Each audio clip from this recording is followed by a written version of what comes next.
What we've done is we've printed what is the biggest battlefield map ever, based on a 19th century original. We're fighting at 28 millimeters, so they're toy soldiers. They're about that big. They're beautifully detailed, beautifully painted, and we have over 100 players coming from all over the world. This is the biggest thing to ever happen in the world of wargaming. At the University of Glasgow, 120 players refought the Battle of Waterloo with over 22,000 28mm miniatures. They played in this hall with 3 long tables covering over 2,000 square feet of playing space. Organizers called it the Great Game.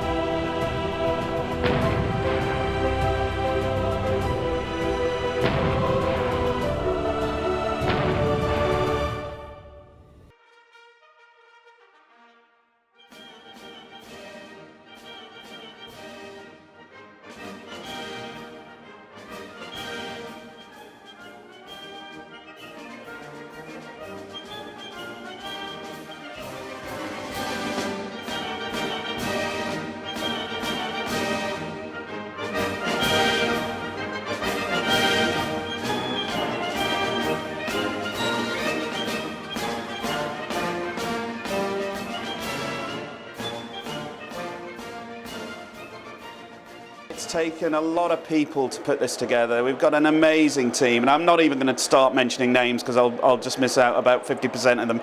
I'm putting a list together today of people that need to be thanked, but it's been due to the dedication and enthusiasm of wargamers, students, colleagues at the university itself.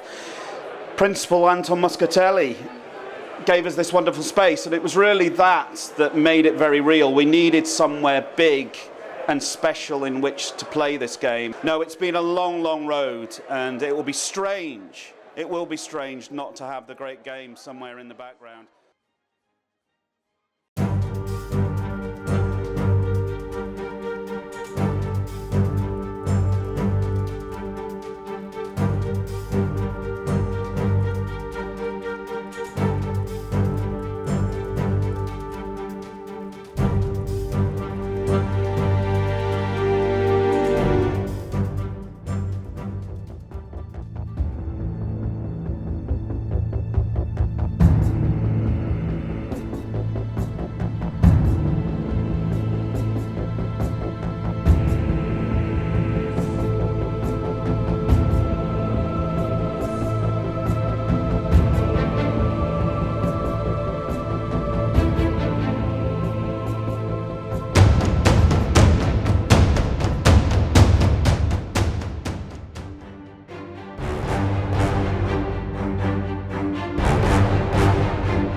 We're just trying to get onto the table now, actually.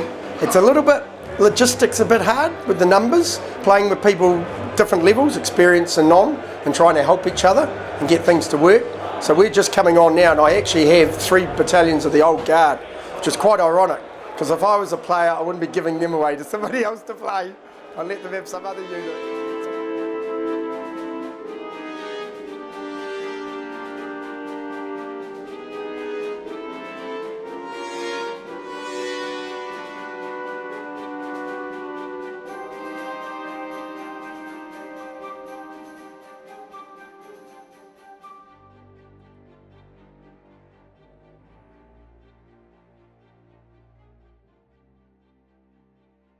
The French forces have massed near Hougoumont, and in defiance of orders from their corps commanders, French infantry divisions have decided to throw themselves at the building. There seems to be a breakdown in command structure.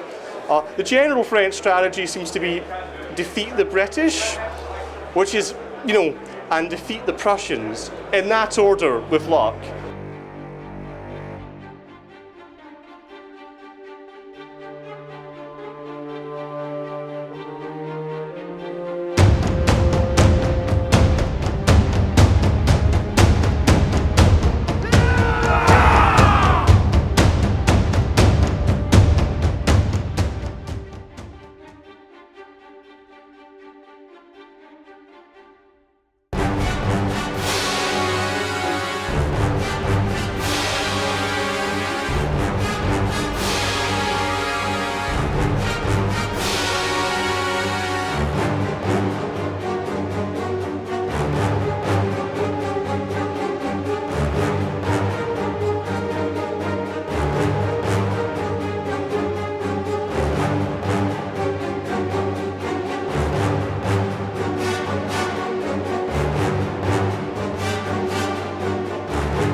I've never seen anything like it. I know it's really cliche to say, but when you see 22,000 things in front of you, you're like, oh, okay, that's what that looks like. It's genuinely really impressive. So that's. Yeah, considering like the average game is on a table that's 6 foot by 4 foot, and this is I think 75 foot by 25 foot. It's definitely a little bit different to look at. So, yeah. It's been very, very exciting to be in such a, I would say, very good company of people, players, but also people that are interested in recreating the event. That's more important than winning the battle. I think we defended Hougoumont better back then. We did. Yeah. but for us, it's been amazing looking down from the balcony at the battle and us knowing what we do know about the battle and seeing how some things have happened very similar and some things not so similar. We thought it'd be a really easy thing for the French to put right a couple of mistakes and win because they should have won. But they made some drastic mistakes then, and it looks like they're making some more mistakes now. Hopefully so we shall see what happens. We have offered to help out, but apparently you won't fit on the table. We've been practicing our skill, our drill. So we've been developing those skills, remembering what we need to do. It would have been better if we had 20 people to drill. Yeah. That would have been never more have fun. fitted on the balcony. No, we really? wouldn't. No. It was very good. It's a very different kind of event for us, but it's really interesting nonetheless. It's a lot more. It's involved in different ways. We're helping people understand what's going on down on the field by giving them the background of what actually happened in real life. I mean, it's fascinating to. You're really seeing history being made because the scale of the battle is so large that you're getting contradictory reports. You're not getting the entire clear picture. One person will come up to you and they know what's been happening in front of them, but they don't know what's been happening on the far side of the battlefield, which is what happens in real life. And it's been fascinating to see all the reports come in, and there are contradictory reports, there are reports that are the same, and it's sifting through that and seeing how we go from this web of activity that is real life into a linear historical narrative.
My name's Midge Spencer.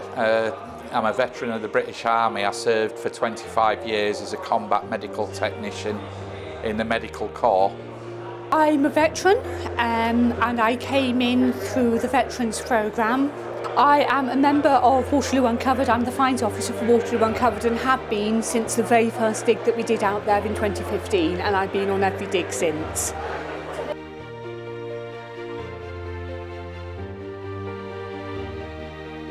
My name's Alex Mitchell. I got involved with Waterloo Uncovered 3 and a bit years ago through another military charity that I've been involved with for some time now. So, Waterloo Uncovered is a charity that uses archaeology to support veterans and serving personnel in 5 key areas. There's health and recovery, well-being, education, employment and transition into civilian life. It gives me a great sense of satisfaction when I see how much help we give to veterans every year. And that to me gives a tremendous amount of satisfaction, and it's worth all the work I do all the year round to help keep things moving. Some of the veterans, ranging from the day that they arrive to the day they leave, they can be completely different people, and it's just absolutely amazing. My mental health deteriorated and I was unable to work anymore, and I was seen by medical professionals and they kept treating me for depression and giving me drugs and that really didn't help. And then in 2016 I found out about Waterloo Uncovered, and I was offered a place in 2016, and it really changed my life. I was in a dark place when I first went there, and after 2 weeks I felt so much better.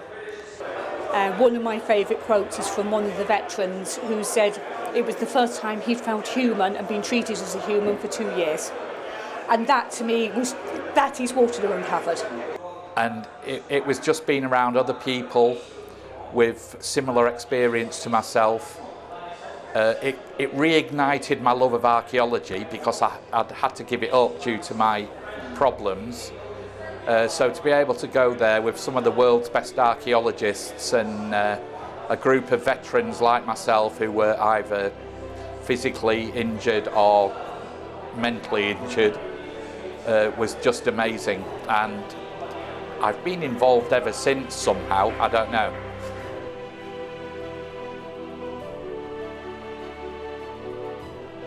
About 3 years ago, one of our archaeologists turned up with a box of soldiers and a few paints and suggested that maybe a few guys might like to get around and do some painting. Much to my surprise, about half the project turned up on that very first night. He asked me if I would organise it because he blames me for the whole thing starting because I actually got the first War Games figures to take out to Waterloo Uncovered. I was working at the time for Warlord.